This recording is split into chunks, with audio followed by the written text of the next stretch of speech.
Hello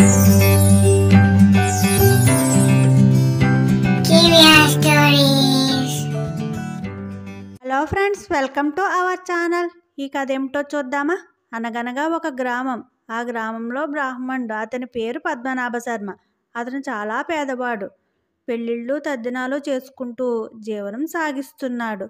ఒకరోజు పెద్ద కలవారి ఇంట్లో తద్దినానికి వెళ్ళాడు. అక్కడ అన్నీ సక్రమంగా జరిగిన తరువాత పద్మనాభ శర్మకి రకరకాల వంటలతో భోజనం పెట్టారు. అన్నీ కడుపు నిండా తిన్నాక కొంచెం డబ్బు, ఒక కుండ నిండా పేలపిండి ఇచ్చారు. అవి తీసుకుని ఎక్కువగా తినడంతో నడవలేక ఆయాసపడుతూ నడుస్తున్నాడు. ఇంకా నడవలేక ఎండ కూడా ఎక్కువగా ఉండడంతో ఎక్కడైనా విశ్రాంతి తీసుకుందామని చుట్టూ చూస్తాడు.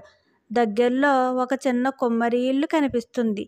ఆ కుమ్మరి దగ్గరికి వెళ్ళి ఇక్కడ కొంచెం విశ్రాంతి తీసుకుంటాను అని అడుగుతాడు. కుమ్మరి, అయ్యో దానికి అడగాల సామి, తీసుకోండి అని అంటాడు.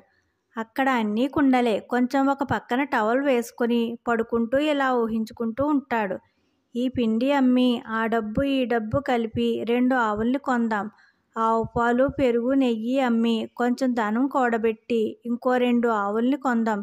ఆ ఆవులన్నీ కోడెదూడల్ని పెడితే అవి కూడా అమ్మి ఆ డబ్బులు ఈ డబ్బులు పెట్టి ఇల్లు కొనుక్కుందాం. తర్వాత పెళ్లి చేసుకుంటే పిల్లలు పుడతారు.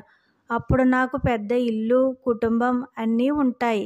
ఎవరికి ఏ లోటు లేకుండా దాసీలను పెట్టి బాగా చూసుకుందాం అనుకుంటూ ఆవేశంగా ఒక్క తన్ను తన్నేసరికి బ్రాహ్మణుడు కాళ్ళ దగ్గరున్న పేలపిండి కుండ, ఇంకా కుమ్మరి కుండలు అన్నీ పగిలిపోతాయి.